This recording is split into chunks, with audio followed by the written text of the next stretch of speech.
Ukraine में चल रही जंग के बीच सीरिया में भी तनाव का माहौल बन गया। तनाव भी ऐसा जो सीरिया और तुर्की के बीच तलवारें खींचने की नई वजह बन सकता है। रूस और सीरिया की सेनाएं पिछले कुछ दिनों से सीरिया में अभ्यास कर रही हैं। इस अभ्यास में रूस और सीरिया की वायु सेनाएं शामिल रही। लेकिन यह मामला महज दो देशों की सेनाओं के अभ्यास से कहीं ज्यादा है। माना जा रहा है कि इस अभ्यास का मकसद तुर्की और इजरायल को चेतावनी देना है। इस अभ्यास का वीडियो भी सीरिया की सेना की तरफ से जारी किया गया। वीडियो में दोनों सेनाओं के जवान एक साथ हवाई ऑपरेशन करते दिखे। दोनों देशों के सबसे आधुनिक विमानों को इस अभ्यास में शामिल किया गया।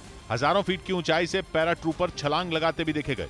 इसके अलावा रात के वक्त नाइट विजन कैमरों और थर्मल इमेजिंग तकनीक के इस्तेमाल का भी अभ्यास किया गया। लेकिन यह साफ नहीं है कि दोनों देशों की सेनाओं का यह अभ्यास सीरिया के किस हिस्से में हुआ। इससे पहले दोनों देशों की नौसेनाएं भी एक साथ अभ्यास कर चुकी हैं, जबकि एक महीना पहले सीरिया और रूस की वायु सेनाओं ने एक और अभ्यास किया था, जिसे अब सीधे सीधे तुर्की को चेतावनी माना जा रहा है। यूक्रेन युद्ध के बीच नेटो का सदस्य तुर्की लगातार रूस का विरोध कर रहा है। दूसरी तरफ तुर्की ने सीरिया को हमले की चेतावनी तक दी। सीरिया और तुर्की पड़ोसी देश हैं और दोनों के बीच विवाद नया नहीं है, बल्कि तुर्की और इजरायल के हमले तो लगातार सीरिया में आतंकियों के ठिकानों पर होना आम बात है। लेकिन इस बार तुर्की की योजना इससे बड़ी है। तुर्की दावा करता रहा है कि वो सीरिया से लगने वाली सीमा पर 30 किलोमीटर लंबा एक सिक्योरिटी जोन बनाना चाहता है। यह सिक्योरिटी जोन बनाने की योजना तुर्की की सरकार दुनिया को बता भी चुकी है और यह कह चुकी है कि शरणार्थियों को बसाने के लिए यह सिक्योरिटी जोन बनाया जाएगा। माना जा रहा है कि रूस और सीरिया की सेनाओं का एक साथ हो रहा अभ्यास तुर्की को सीधी चेतावनी है। तुर्की को सीधा जवाब है कि अगर सीरिया पर हमला हुआ तो जवाब रूस से मिलेगा।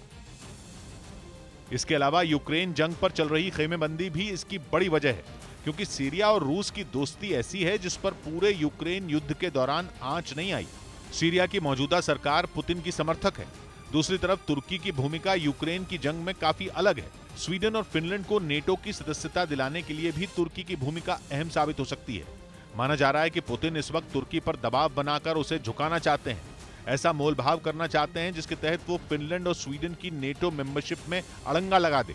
अगर वो ऐसा करने में कामयाब होते हैं तो नेटो के साथ यूरोपियन यूनियन को भी कड़ा जवाब होगा। खास बात यह कि सीरिया और रूस की सेनाओं का एक साथ होने वाला अभ्यास यूक्रेन युद्ध से ठीक एक हफ्ता पहले शुरू हुआ था। मतलब ये कि जब रूस की फौज यूक्रेन में दाखिल भी नहीं हुई थी, तभी पुतिन ने कूटनीतिक घेरेबंदी शुरू भी कर दी थी।